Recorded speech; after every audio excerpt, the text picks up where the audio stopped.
எனக்கு உன் மேலதான் இன்ட்ரெஸ்ட் இருக்குடா, உன்னதான் கல்யாணம் பண்ணிக்கணும்னு ஆசைப்படுறேன் என்று கூறவும் அதே நேரம் அந்த வார்த்தையை கேட்ட யாழினியால் தாங்கிக் கொள்ள முடியவில்லை. அவள் கண்களிலிருந்து கண்ணீர் வடிய பதட்டத்தில் பட்டென்று கையில் இருந்த கிளாஸை கீழே போட்டுவிட அது டம் என்ற சத்தத்தில் அந்த கிளாஸ் கீழே விழுந்து சில்லு சில்லாக உடைந்து போனது. அதில் வேகமாக அவளை தள்ளிவிட்டு விட்டு திரும்பியவன் அங்கே யாழினி கலங்கிய கண்களோடு நின்றிருப்பதை பார்த்தவனுக்கு ஒன்றுமே புரியவில்லை. அதற்குள் மீராவோ, என்ன யாழினி, கொஞ்சமாச்சும் உனக்கு அறிவு இருக்கா? உள்ள வரதுக்கு முன்னாடி கதவு தட்டிட்டு வரணும்னு தெரியாதா? இப்படிதான் கொஞ்சம் கூட டீசன்சி இல்லாம உள்ள வருவியா என்று அவளை ஏகத்துக்கும் திட்ட அதில் அர்ஜுனை நிமிர்ந்து பார்த்தவள் எதுவுமே பேசாமல் அழுது கொண்டு அங்கிருந்து ஓடிவிட்டாள். அவள் எதுவும் பேசாமல் அங்கிருந்து விறுவிறுவென்று தன்னுடைய அறைக்குள் சென்று கதவை லாக் செய்து கொண்டாள். அதே நேரம் அர்ஜுனோ எதற்காக யாழினி கண்ணீர் சிந்தினாள் என்று புரியாமல் அந்த குழப்பத்திலேயே இருக்க, அதே நேரம் மீராவோ மீண்டும் அவன் கையை பிடிக்க போக ஓங்கி பலார் என்று அவள் கன்னத்தில் ஒரு அறை விட்டான். அதில் தடுமாறி கீழே விழுந்தவளிடம், உனக்கு கொஞ்சம் கூட அறிவே இல்லையா? எத்தனை டைம் சொல்றது என்ன தொட்டு பேசாதன்னு? எவ்வளோ திட்டினாலும் உனக்கு அசிங்கமாவே இருக்காதா? பண்ற அசிங்கத்தை எல்லாம் பண்ணிட்டு ஒண்ணுமே நடக்காத மாதிரி எப்படி வந்து உன்னால அப்படி பேச முடியுது? இங்க பாரு, ஒரு விஷயத்த நல்லா புரிஞ்சுக்கோ மீரா. அர்ஜுனோட வாழ்க்கையில ஒன்ஸ் லைஃப விட்டு வெளியில போயிட்டா திரும்ப எனக்குள்ள மறுபடியும் வரலாம்னு பகல் கனவு கண்டுட்டு இருக்காத. எவனை நம்பி போனியோ அவனையே கட்டிக்கிட்டு அழுகிறத விட்டுட்டு தேவையில்லாம ஏன் பின்னாடி தெரியாத. இல்ல அர்ஜுன், அப்படி சொல்லாத. நான் இன்னும் ஒன்னதான் லவ் பண்ணிக்கிட்டு இருக்கேன். அதனாலதான் அவனை என்னால கல்யாணம் பண்ணிக்கவே முடியல. இங்க பாரு, நீ அவனை கல்யாணம் பண்ணிக்கிறியோ பண்ணாம போறியோ அது உன்னோட இஷ்டம். அத பத்தியெல்லாம் எனக்கு கவலை இல்ல. ஆனா என்ன கல்யாணம் பண்ணிக்கலாம்னு ஏதாவது கனவு வச்சிருந்தா அதை இப்பவே அழிச்சிடு. இந்த அர்ஜுன் உயிரோட இருக்கிற வரைக்கும் அது என்னைக்குமே நடக்காது. கெட் லாஸ்ட் என்று கத்தவும் அவன் கத்திய கத்தில் பயந்து போய் வேகமாக அந்த அறையை விட்டு வெளியே ஓடிவிட்டாள். அதே நேரம் பணியாளரை கத்தி அழைத்தவன், இங்கே கிளாஸ் பீஸ் சிந்திருக்கு, சீக்கிரமா அதை கொஞ்சம் கிளீன் பண்ணுங்க என்று கூறவும் அவர்களும் அதை சுத்தம் செய்யும் வேலையில் ஈடுபட்டனர். அவன் வேகமாக குளியலறைக்குள் சென்று கதவை சாத்திக் கொள்ள தன்னுடைய அறைக்கு சென்ற யாழினி கதவை லாக் செய்துவிட்டு அந்த கதவிலேயே சாய்ந்து அமர்ந்து தேம்பி தேம்பி அழுது கொண்டிருந்தாள்.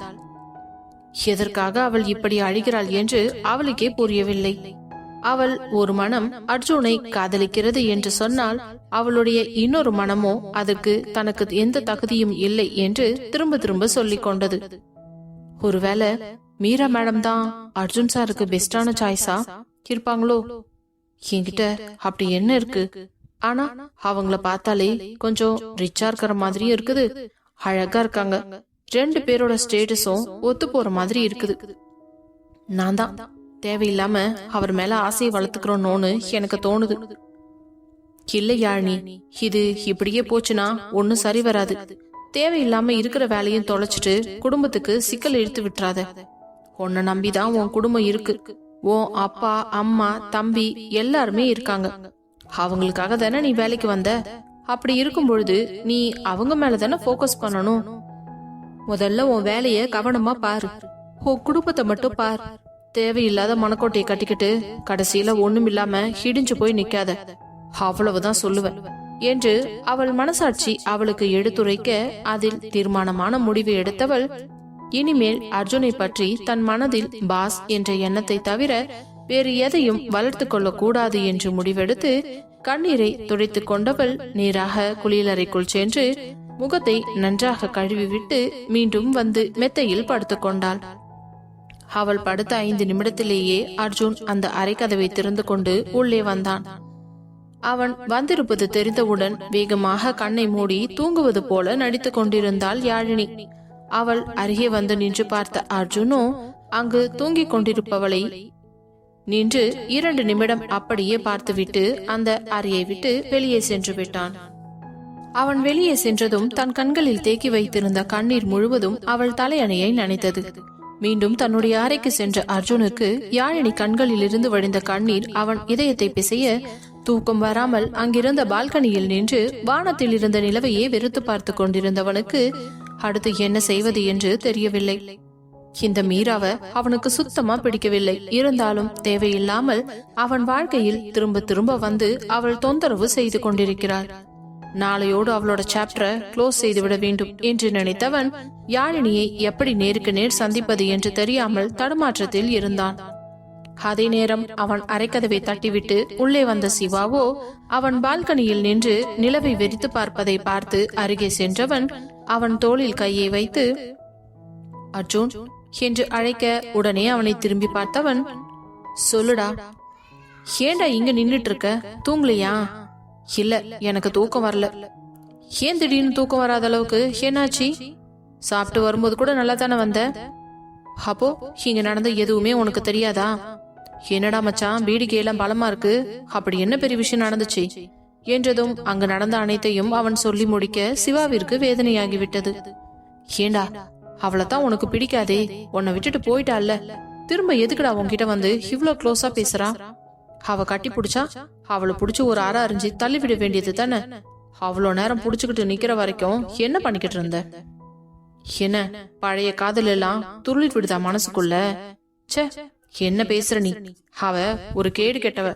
அவ மேல எல்லாம் எனக்கு மறுபடியும் காதல் வரும்னு எதை வச்சு நீ சொல்ற?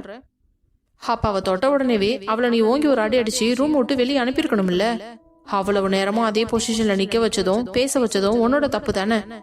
அத பார்த்த யாழ்னிக்கு எவ்வளவு கஷ்டமா இருந்திருக்கும். அதான் அவ அழுதுகிட்டே ரூமுக்கு போயிருக்கா. இந்த ஒரு விஷயம் மட்டும் புரியல.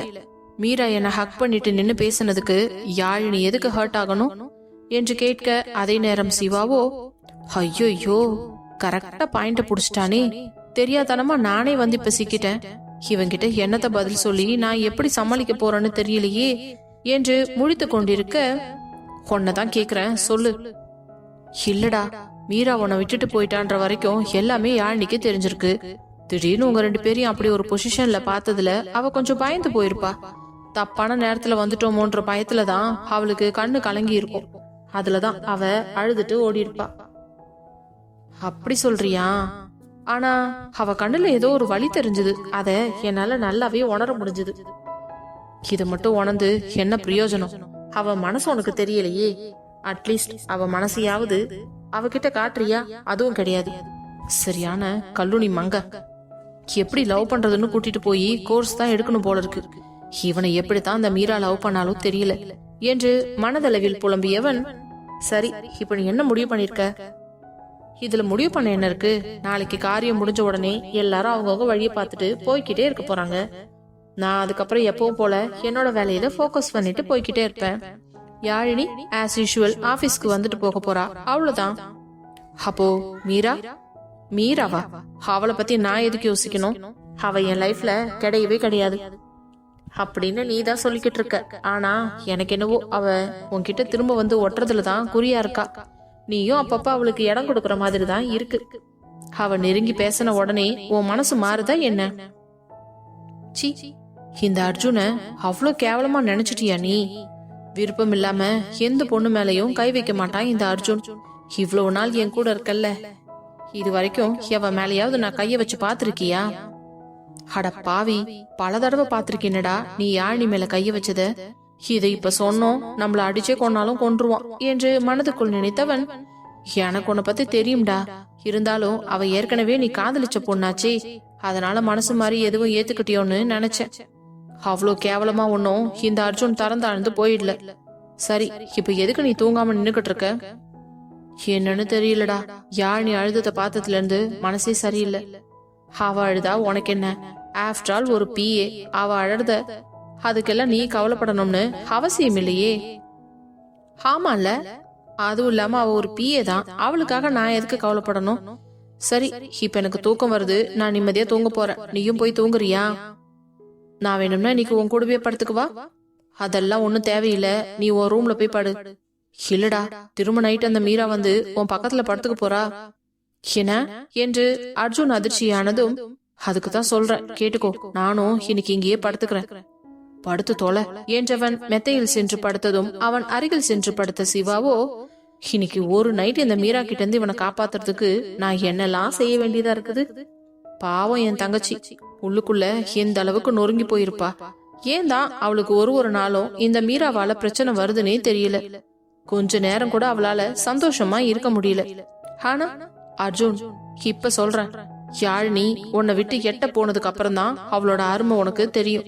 அப்போ நீ அவ பக்கத்துல இல்லாதத நினைச்சு துடிச்சு போப்பாரு. அப்பதான் யாழினி அனுபவிச்ச வழியெல்லாம் உனக்கு புரிய வரும்.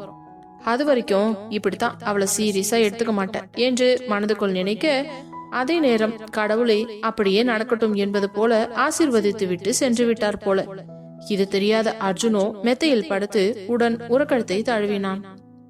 அடுத்த நாள் காலை முதல் ஆளாக எழுந்த யாழினி குளித்து முடித்துவிட்டு அழகாக ஒரு புடவையை எடுத்து கட்டியவள் தனது ஈர தலையை லூசார் விட்டு 2 பக்கமும் முடியெடுத்து சென்டர் கிளிப் மட்டும் போட்டுக்கொண்டு நெற்றியில் பொட்டை வைத்தவள் நேராக இறங்கி கிச்சனுக்கு தான் சென்றாள். அன்று காலை படையலுக்கு என்னென்ன சமைக்க வேண்டும் என்று அனைத்தையும் கூற அவர்களும் சரி என்று கடகடவென்று அவர்களது வேலையை தொடங்கினர்.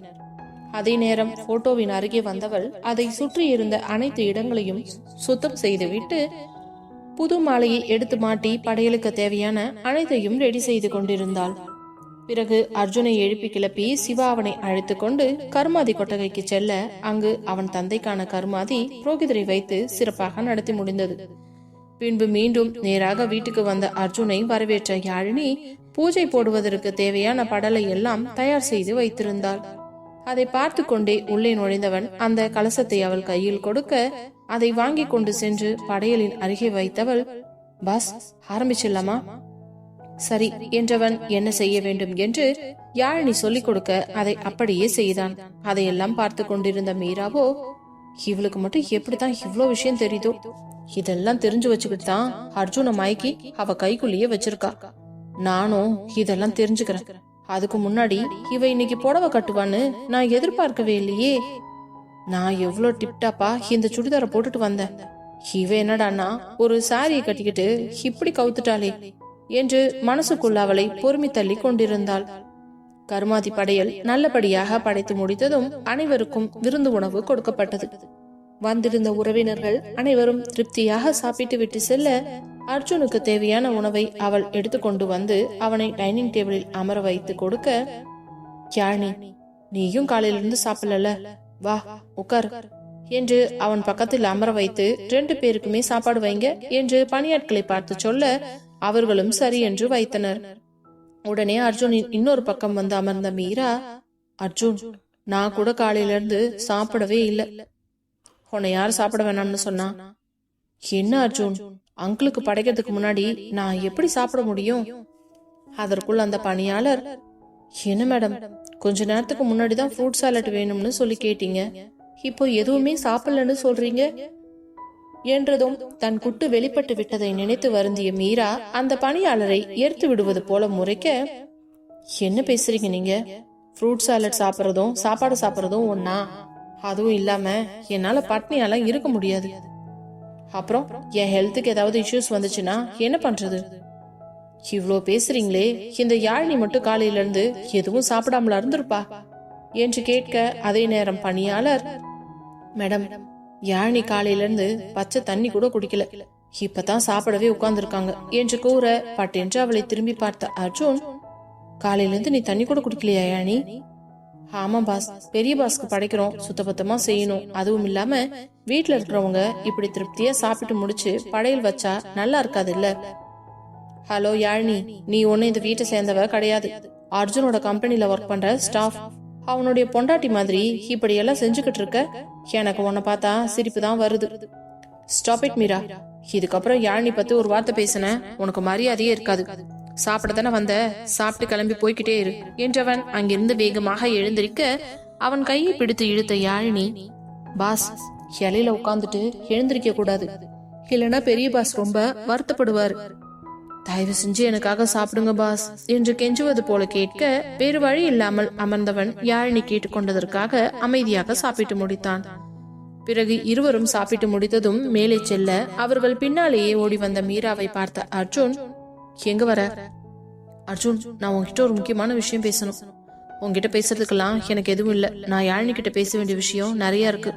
சோ நீ இப்ப இடத்த காலி பண்றியா என்று கேட்க, உடனே அவளோ, பரவாயில்ல அர்ஜுன், நானும் உன் கூடவே வரேன். ஹலோ, நாங்க ஆபீஸ் விஷயமா பேச போறோம். அதெல்லாம் வந்து ஒட்டு கேட்டுட்டு உன் கூட இருக்கானே அவன்கிட்ட போய் போட்டு கொடுக்கறதுக்கா? அர்ஜுன், என்ன இப்படி எல்லாம் பேசுற? நான் தான் நேத்தே தெளிவா சொன்னேன்ல, ஏதோ தெரியாம என்று சொல்ல வரும் போதே, போதும், நீ எதை நினைச்சு வந்தியோ அந்த காரியம் இப்ப முடிஞ்சு போச்சு இல்ல. சாப்பிட்டாச்சுன்னா பொட்டி படிக்கையெல்லாம் எடுத்துட்டு கிளம்பு. ஏன் என்ன மட்டும் கிளப்பி அனுப்புறதுலயே குறியா இருக்க? இந்த யாழினிய மட்டும் இங்கே இருக்கலாமா? யாழினி பத்தி பேச உனக்கு உரிமையும் கிடையாது, தகுதியும் கிடையாது.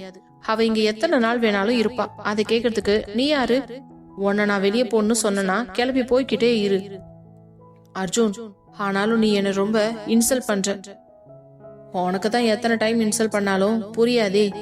சி, உன்கிட்ட பேசுறதே வேஸ்ட். வா யாழினி என்று அவள் கையை பிடித்து இழுத்துக்கொண்டு நேராக அவனது அறைக்குள் நுழைந்தான்.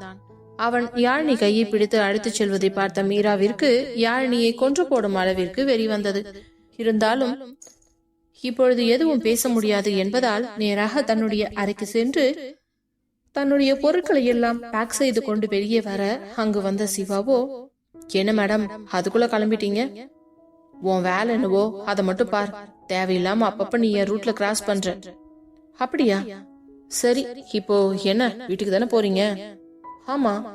ஓகே, போயிட்டு வாங்க என்று கூற, லூசு பையன் என்று திட்டியவள் அங்கிருந்து பெட்டியை இழுத்துக்கொண்டு கடகடவென்று வெளியே சென்று அவளுடைய கார் ஏறி புறப்படும் பொழுது அந்த வீட்டை ஒரு முறை எரிப்பது போல பார்த்துவிட்டு அங்கிருந்து சென்றாள்.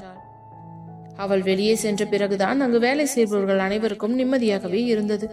மேலே தன்னுடைய அறைக்கு வந்த அர்ஜுனோ யாழினி கையை விட்டுவிட, எனக்கு புரியுது பாஸ். மீரா மேடம் இங்கிருந்து அனுப்புறதுக்காகத்தானே நீங்க என் கையை பிடிச்சு கூட்டிட்டு வந்தீங்கன்னு எனக்கு தெரியும். நான் இதை பெரிய விஷயமா எடுத்துக்கவும் மாட்டேன். நீங்களும் அதை நினைச்சலாம். எதுவும் கவலைப்படாதீங்க பாஸ். அப்புறம் கர்மாதி நல்லபடியா முடிஞ்சிடுச்சு. அப்போ நானும் வீட்டுக்கு கிளம்புறேன் என்று கூறிவிட்டு அவள் அங்கிருந்து புறப்பட நினைக்க, அர்ஜுன் பட்டென்று அவள் கையை பிடித்து இழுத்தான். இழுத்த வேகத்தில் அவன் மார்பில் மோதி கொண்டு வந்து நிற்க, என்னவென்று தெரியாமல் அவள் முழிக்க அவன் பட்டென்று அவளை இறுக்கமாக அணைத்து கொண்டான்.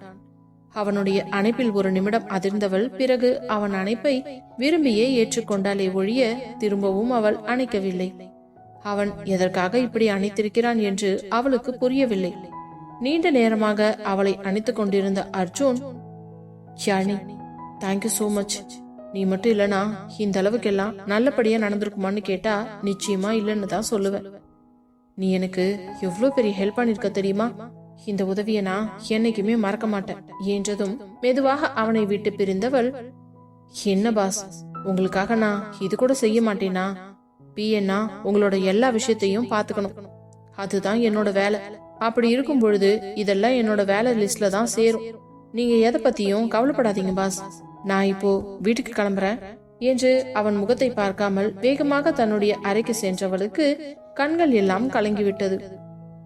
அர்ஜுனை விட்டு இப்பொழுது பிரிந்து செல்ல போகிறோம் என்பதே அவள் இதயத்தில் ஏதோ கடப்பாறையை வைத்து குத்துவது போல வலித்தது. அறைக்கு சென்றவள் கடகடவென்று தன்னுடைய பொருட்களை எல்லாம் பேக் செய்து எடுத்துக்கொண்டு பெட்டியை தள்ளி வெளியே வரவும் அர்ஜுன் பேண்ட் ஷர்ட் போட்டுக்கொண்டு வெளியே வரவும் சரியாக இருந்தது. என்ன பாஸ், எங்கேயாச்சும் வெளியில கிளம்புறீங்களா? ஆமா, நான் தான் உன்னை டிராப் பண்ண போறேன், என் கூட வா என்று அழைத்து கொண்டு வர அவள் எதுவும் பேசாமல் அமைதியாக வந்தாள். கீழே அமர்ந்திருந்த சிவாவோ, என்னாச்சுடா, 2 பேரும் எங்க கிளம்பிட்டீங்க? யாழினி அவளோட வீட்டுக்கு போறா, நான் போய் விட்டுட்டு வந்துடுறேன். என்ன யாழினி, பொறுமையா ஈவினிங் போலாம்ல? என்னன்னா, நான் வந்த வேலை முடிஞ்சு போச்சு. இதுக்கப்புறம் இந்த வீட்டுல எனக்கு என்ன உரிமை இருக்குது? அதான் நான் கிளம்புறேன். அப்புறம் அண்ணா, திடீர்னு எனக்கோ இல்ல எங்க வீட்டுல யாருக்காவது உடம்பு சரியில்லைன்னு கால் பண்ணா நீங்க வந்து பாப்பீங்களா? தங்கச்சிமா, நீ கூப்பிடு, நான் வராம இருப்பேனா? நீ எப்ப வேணாலும் கால் பண்ணு, தாராளமா நான் உன் வீட்டுக்கு வருவேன். எல்லாரையும் நான் கேட்டேன்னு சொல்லு, ஓகேவா? தேங்க்ஸ் அண்ணா, தேங்க்யூ சோ மச். நான் கிளம்புறேன், பார்த்து போயிட்டு வாமா என்றதும் வேகமாக சென்றவள் அந்த பெட்டியை இழுத்து கொண்டு நடக்க, அந்த பெட்டியை பிடுங்கிய அர்ஜுனோ அதை தூக்கி கொண்டு வந்து காரின் பின்னாடி வைத்துவிட்டு அவளை முன்னாடி சீட்டில் அமர சொன்னான். அவளும் மறுபேச்சு பேசாமல் அமைதியாக அமர்ந்து கொள்ள காரை ஸ்டார்ட் செய்து அங்கிருந்து கிளம்பியதும் சிவாவின் மனதுக்குள்ளேயே, கடவுளே, இவங்க 2 பேரையும் எப்படியாவது சீக்கிரமா ஜோடி சேர்த்து வச்சிடு. அர்ஜுன் என் தங்கச்சியை லவ் பண்றான், ஆனா அது அவனுக்கு தெரியவே மாட்டேங்குது. 2 பேர்ல யாராவது ஒருத்தவங்க ஃபர்ஸ்ட் காதல சொல்லிக்கணும். அதுவே அர்ஜுனா இருந்தா ரொம்ப ரொம்ப சந்தோஷம். என் தங்கச்சி மனசுல என்ன இருக்குதுன்றது எனக்கு தெளிவா புரிஞ்சிடுச்சு. அர்ஜுன் மட்டும் அவனோட காதல சொன்னான்னா யாழினி கண்டிப்பா ஏத்துக்குவா. ஆனா இந்த பையன்தான் வாயே திறக்க மாட்டான்.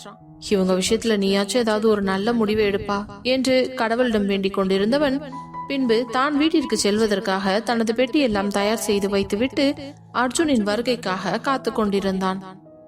அதே நேரம் காரில் யாழினி மிகவும் அமைதியாக வந்தாள். அவளுடைய முகம் பார்ப்பதற்கு இயல்பாய் இருப்பது போலத்தான் இருந்தது. அதனால் அவளுடைய முகத்தை வைத்து அர்ஜுனால் எதையும் கணிக்க முடியவில்லை. பிறகு பேசுவதற்கான முயற்சியை அர்ஜுனே தொடங்கினான். யாழினி, சொல்லுங்க பாஸ் என்று சிரித்த முகமாக அவன் பக்கம் திரும்பியவள், என்ன பாஸ் சொல்லுங்க, நாளைக்கு ஆபீஸ்க்கு வந்துருவல்ல? ஷியோர் பாஸ், இப்பவே கூட ஆபீஸ்க்கு போகணும்னு சொன்னீங்கன்னா நான் தாராளமா போயிடுவேன். இல்ல வேண்டாம், இன்னைக்கு ஒரு நாளைக்கு நீ ரெஸ்ட் எடுத்துக்கோ, நாளையில இருந்து வந்தா போதும். சரிங்க பாஸ். அப்புறம் யாழினி என்று ஏதோ சொல்ல வந்தவன் அதை சொல்லாமல் நிறுத்திவிட்டான். சொல்லுங்க பாஸ். ஒன்னும் இல்ல. என்ன பாஸ், என்கிட்ட ஏதாவது முக்கியமான விஷயம் சொல்லணுமா? இல்ல, அப்படிலாம் எதுவும் இல்ல என்று இவர்கள் பேசிக் கொண்டிருக்கும் பொழுதே அவர்கள் வீடு வந்துவிட வாசலில் சென்று அவளை இறக்கிவிட்டவன் கீழே இறங்கி அந்த பெட்டியை எடுத்து அவள் கையில் கொடுக்கவும் அதற்குள் அவளுடைய அம்மாவும் அப்பாவும் வெளியே வந்து யாழினியை அணைத்துக் கொண்டனர். அப்பா, அம்மா, நீங்க எப்படி இருக்கீங்க? நாங்க நல்லா இருக்கோம்மா. சார் வணக்கம். வணக்கம் என்று அர்ஜுன். சரி யாழினி, அப்ப நான் கிளம்பட்டுமா? என்ன சார், இவ்வளவு தூரம் வந்துட்டு வீட்டுக்குள்ள வராம போறீங்க? அட்லீஸ்ட் வீட்டுக்குள்ள வந்து ஒரு காஃபியாவது குடிச்சிட்டு போங்க. இல்ல பரவாயில்ல, இருக்கட்டும், நான் கிளம்புறேன். அப்பா, பாஸ் எப்படிப்பா நம்ம வீட்டுக்குள்ள வருவாரு? கொஞ்சம் மச்சம் யோசிச்சு பேசுங்க என்றதும் அர்ஜுனுக்கு சுருக்கென்று கோபம் வந்தது. அதில் அவளை பார்த்து முறைத்தவன், ஓகே சார், நான் வரேன் என்று அவர் பின்னாலேயே உள்ளே செல்ல யாழினிக்கு தான் மிகவும் அதிர்ச்சியாக இருந்தது. தனது பெட்டியை தூக்கி கொண்டு அவன் பின்னாலேயே செல்ல உள்ளே சென்றவனை அழைத்து சோஃபாவில் அமர வைத்தார்கள். உடனே அவனுடைய பார்வை அந்த வீட்டை சல்லடை போட்டு சலித்தது. மிடில் கிளாஸ் ஃபேமிலி தான், சிறிய வீடுதான், ஆனால் பார்ப்பதற்கு அது மிகவும் அழகாக இருந்தது. அங்கு ஹாலில் யாழினி சின்ன வயசு புகைப்படங்களிலிருந்து இப்பொழுது வரை இருக்கும் அனைத்து போட்டோவும் மாட்டி வைத்திருந்தது. அதையெல்லாம் பார்த்து ரசித்துக் கொண்டிருந்தவனுக்கு யாழினி அம்மா காஃபி போட்டு கொண்டு வந்து தரவும் அதை பார்த்த யாழினியும், அம்மா, பாஸ்க்கு இந்த சில்வர் கிளாஸ்ல எல்லாம் குடிச்சு பழக்கம் இல்லம்மா, அவர் எப்பவுமே கப்ல தான் குடிப்பார். It's okay Yazhini. ஏன், இதுவும் கிளாஸ் தானே, இதுலயே நான் குடிக்க மாட்டேனா? இல்ல பாஸ், நீ கொஞ்சம் அமைதியா இரு, நான் பாத்துக்கிறேன் என்று கூறியவன் அந்த காஃபியை வாங்கி குடித்து கொண்டே எழுந்து அங்கிருந்த போட்டோக்களை எல்லாம் நெருங்கி சென்று பார்த்தான். யாழினி, இதெல்லாம் நீ தானே? ஆமாம் பாஸ். சின்ன வயசுல யூ லுக் சோ நைஸ் என்று கூறிவிட்டு அந்த காஃபியை குடித்து முடித்தவன் கிளாஸை அங்கிருந்த டேபிளில் வைத்துவிட்டு, சரி நான் கிளம்புறேன் என்று கூறிவிட்டு வேகமாக வெளியே செல்ல வாசல் வரை அவனை வழி அனுப்புவதற்காக வந்தாள் யாழினி. காரில் ஏறச் சென்றவன் அவள் பின்னாடி வருவதை பார்த்து அப்படியே நின்றுவிட்டு திரும்பி, என்னாச்சி என்று கேட்க, ஒண்ணுமில்ல பாஸ், உங்களை வழி அனுப்புறதுக்காக வந்தேன் என்றதும் அவளை பார்த்தவன் என்ன நினைத்தானோ அவளை இறுக்கமாக அணைத்துக் கொண்டு, thank you Yazhini, thank you so much என்று கூற அவளுக்கு பதற்றத்தில் முகமெல்லாம் வியர்க்க ஆரம்பித்தது. பட்டென்று அவனிடமிருந்து விலகியவள், சுத்தி எல்லாரும் பாப்பாங்க பாஸ், அப்புறம் இந்த ஏரியாவில என்ன ரொம்ப கேவலமா பேச ஆரம்பிச்சிருவாங்க. ஓ சாரி யாழினி, சரி நான் கிளம்புறேன் என்று வேகமாக காரை எடுத்துக்கொண்டு அங்கிருந்து சென்று விட்டான். அவன் அந்த தெருமுனையை சென்று மறையும் வரை பார்த்து கொண்டிருந்தவளுக்கு மனம் மிகவும் பாரமாகிவிட்டது. பின்பு மீண்டும் வீட்டுக்குள் சென்றாள். அன்று முழுவதும் அவளுடைய அம்மாவும் அப்பாவும் அவளை விட்டு நகரவே இல்லை. ஒரு வாரம் மகள் வீட்டில் இல்லாத குறையை மொத்தமாக பேசியே தீர்த்து கொண்டிருந்தனர். அதே போல அன்று இரவு யாழினிக்கு சுத்தமாக உறக்கம் வரவில்லை. அதே நேரம் அர்ஜுனுக்கோ யாழினி இல்லாத வீடு மிகவும் வெறுமையாய் தெரிந்தது. அவனுக்கு அந்த வீட்டிற்குள் செல்லவே பிடிக்கவில்லை.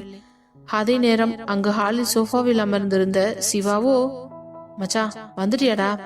சரி, உன்கிட்ட சொல்லிட்டு போறதுக்காகத்தான் வெயிட் பண்ணிக்கிட்டு இருந்தேன், அப்ப நானும் கிளம்புறேன் என்று கூறவும் அவனுக்கு ஏதோ ஒரு மாதிரி ஆகிவிட்டது. எதுவும் சொல்லாமல் சரி என்றவனை ஒரு முறை அணைத்து விட்டு சிவாவும் அவனுடைய வீட்டிற்கு புறப்பட்டு சென்று விட்டான். திடீரென்று அர்ஜுனுக்கு கண்ணை கட்டி காட்டில் விட்டது போல இருந்தது. இதனால் வரை அவனுடன் இருந்த யாழினியும் சரி, சிவாவும் சரி, திடீரென்று அவனை விட்டு சென்றது போல இருக்க மனம் அவனுக்கு ஒரே பாரமாய் இருந்ததால் மேற்கொண்டு வீட்டிற்குள் செல்லாமல் அங்கிருந்து காரை எடுத்துக்கொண்டு எங்கே செல்கிறோம் என்று தெரியாமலேயே போய்கொண்டிருந்தான். எவ்வளவு தூரம் சென்றும் அவன் மனம் ஒரு நிலையில் இல்லாமல் தவித்துக் கொண்டிருந்தது. இது எந்த மாதிரியான உணர்வு என்று தெரியாமல், அதற்கு பெயரும் வைக்க புரியாமல் அவன் தடுமாறி கொண்டிருந்தவனின் கார் நேராக கடற்கரையில் சென்று நின்றது. அப்பொழுதும் காரில் இருந்து இறங்காதவன் அமைதியாக சீட் பெல்ட்டை சாய்த்து விட்டுவிட்டு கண்ணை மூடி அப்படியே படுத்துக் கொண்டான். இந்த ஒரு வாரமும் யாழினி தன்னுடன் அவனுடைய வீட்டில் இருந்ததையும் அவளுடன் அவன் நெருக்கமாக இருந்ததையும் நினைத்து பார்த்தவனுக்கு இப்பொழுது அவள் இல்லாமல் அந்த வீடு பிடிக்காமலே போனது. நான் ஏன் இப்படி எல்லாம் யோசிக்கிறேன்? எப்பயா இருந்தாலும் அவளோட வீட்டுக்கு போய் தானே ஆகணும். எந்த உரிமையில அவளை நம்ம கூடயே வச்சுக்க முடியும்? அதுக்கு அவங்க வீட்லயும் ஒத்துக்க மாட்டாங்க, யாழினியும் ஒத்துக்க மாட்டா. நீ இப்படி லூசு மாதிரி எதையும் யோசிக்காம கிளம்பி வீட்டுக்கு போற வழியை பாரு. இல்ல, என்னால யாழினியை பார்க்காம இருக்க முடியல. என்ன அர்ஜுன், நீ பேசுறதெல்லாம் பார்த்தா ஏதோ ஒரு காதலன் காதலியை பத்தி பேசுற மாதிரியில இருக்கு என்று அவன் மனசாட்சி கேள்வி கேட்க, காதலா? அப்படியெல்லாம் எதுவும் இல்ல. ஏன் அர்ஜுன் உன்னை போட்டு குழப்பிக்கிற? உன் மனசுக்குள்ள இருக்கிறத இந்த எல்லா ஃபீலிங்குக்கும் அர்த்தம் காதல் மட்டும்தான். யாழினி மேல உனக்கு காதல் வந்துருச்சு, ஆனா அது இல்லன்னு சொல்லி நீயே உன்னை கண்ட்ரோல் பண்ணிக்கிற. இல்ல, நிச்சயமா யாழினி மேல எனக்கு காதல் இல்ல. இத சொன்னா வேற யாருமே நம்ப மாட்டாங்க. இதுல உன் மனசாட்சி நான் நம்புவேனா? உன் மனசுக்குள்ள என்ன இருக்குன்றது எனக்கு தெளிவா புரியும். என்ன ஏமாத்தலாம்னு மட்டும் நினைக்காத. இல்ல, இப்ப கிளம்பி நேரா வீட்டுக்கு போ. முடிஞ்ச வரைக்கும் யாழினிய கூடவே வச்சிருக்கணுங்கிற நினைப்ப, அப்போ அவளை கல்யாணம் பண்ணிக்கோ. உன் பொண்டாட்டியா உன் கூடவே வச்சுக்கோ. எந்த நேரமும் அவ உன்னை விட்டு பிரியாம இருப்பா. அது ஒண்ணுதான் வழி. அப்படி இல்லனா இப்படி புலம்பாம அவளை உன் பியாவை மட்டும் நினைச்சிட்டு அடுத்த வேலையை பார்த்துட்டு போ என்று அவன் மனசாட்சி சொல்லிவிட்டு செல்ல, கோபத்தில் ஸ்டீரிங் வீலில் ஓங்கி குத்தினான். இல்ல, என் வாழ்க்கையில் இன்னொரு காதலுக்கு வாய்ப்பே கிடையாது. இன்னொரு டைம் யாராச்சும் நம்பி ஏமாந்து போறதுக்கு நான் தயாரா இல்ல என்றவன் காரை எடுத்துக்கொண்டு வெறித்தனமாக ஓட்டி தன்னுடைய வீட்டிற்கு வந்து சேர்ந்தான். வீட்டிற்குள் நுழைய, வாங்க பாஸ் என்று அவளை அழைக்கும் அந்த வார்த்தை அங்கே இல்லை. பணியாட்களோ, பாஸ் டின்னர் ரெடி, சாப்பிட்றீங்களா? எனக்கு எதுவும் வேண்டாம், எல்லாரும் போய் தூங்குங்க என்று கோபமாக கத்திவிட்டு மேலே சென்றவன் என்ன நினைத்தானோ அவன் ரூமுக்கு செல்லாமல் யாழினி அரைக்கதவை திறந்து கொண்டு உள்ளே நுழைய, அவளுடைய வாசம் அந்த அறை முழுவதும் நின்றிருப்பதை அவனால் நன்றாக உணர முடிந்தது. அந்த வாசத்தை மொத்தமாக இழுத்து தன்னுள் நிரப்பிக் கொண்டிருந்தவனுக்கு அந்த அறையை விட்டு செல்ல மனமே வரவில்லை. இன்று அவனுடைய அறைக்கு செல்லாமல் யாழினின் அறையில் அவள் படுத்திருந்த மெத்தையில் வந்து படுத்தவன் அவளுடைய வாசத்தினுடனேயே கண்ணை மூடி நிம்மதியான உறக்கம் கண்களை தழுவியது. அதே நேரம் இங்கு யாழு அர்ஜுனின் நினைப்பில் துவண்டு கொண்டிருந்தாள். இந்த ஒரு வாரமும் அவள் நெருக்கத்திலேயே இருந்துவிட்டு அவனை பிரிந்து வந்ததை அவளால் ஏற்றுக்கொள்ளவே முடியவில்லை. தன் மகள் வீட்டிற்கு வந்ததிலிருந்து சோகமாக இருப்பதை பார்த்த அவளுடைய அன்னைக்கோ ஏதோ ஒன்று சரியில்லை என்று மட்டும் தோன்றியது. இரவு உணவை முடித்துக் கொண்டு அவள் அறைக்கு சென்று அவள் அருகே அமர்ந்தவர், என்னாச்சுடா, ஏதாச்சும் பிரச்சனையா? ஏமா? இல்ல, வந்ததுல இருந்து உன் முகம் ரொம்ப வாட்டமா இருக்கே, அதான். கொஞ்சம் டயர்டா இருக்குமா, அவ்வளவுதான். சரி, அப்படின்னா இன்னைக்கு நேரத்திலே படுத்து தூங்கு. நாளைக்கு ஆபீஸ் போறியா இல்ல ரெஸ்ட் எடுத்துக்கிறியா? இல்லம்மா, நாளைக்கு கட்டாயம் ஆபீஸ் போகணும். சரிம்மா, எதை பத்தியும் யோசிக்காம நிம்மதியா படுத்து தூங்கு என்று அவள் தலையை வருடி விட்டு வெளியே சென்றார். உடனே எழுந்து சென்று கதவை சாத்தி விட்டு வந்து மெத்தையில் படுத்துக்கொண்டு அர்ஜுனின் நினைப்பிலேயே புரண்டு கொண்டிருந்தாள். ஆனால் அதே நேரம் அர்ஜுனோ அவளது வாசத்தை மட்டுமே வைத்துக் கொண்டு நிம்மதியாக உறங்க தொடங்கியிருந்தான். ஆனால் யாழினிக்கு அது கிடைக்காததால் அவளால் அன்றைய இரவை இன்பமாக கழிக்க முடியவில்லை.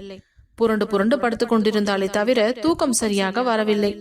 ஒரு கட்டத்தில் அவளுடைய கண்களே சோர்ந்து போக, ச்சே, நான் ஏன் இப்படி ஆயிட்டேன்? எப்படி இருந்தாலும் நாளைக்கு காலையில ஆபீஸ்க்கு போய் பார்க்க தானே போறேன், அப்புறம் எதுக்கு இப்படி என்ன நானே வருத்திக்கிறேன் என்று நினைத்தவள் எழுந்து ரெஸ்ட் ரூம் சென்று விட்டு மீண்டும் வந்து போர்வையை இழுத்து முகத்தோடு போர்த்தி கொண்டு, ஏதா இருந்தாலும் நாளைக்கு பாத்துக்கலாம். யாழினி, இதுக்கு மேலேயும் முழிச்சிருந்தீனா காலையில உன்னால கண்டிப்பா ஆபீஸ்க்கு போகவே முடியாது. அதனால கம்முனு படுத்து தூங்கு என்று தனக்கு தானே சமாதானப்படுத்தி கொண்டு உறங்கிவிட்டாள்.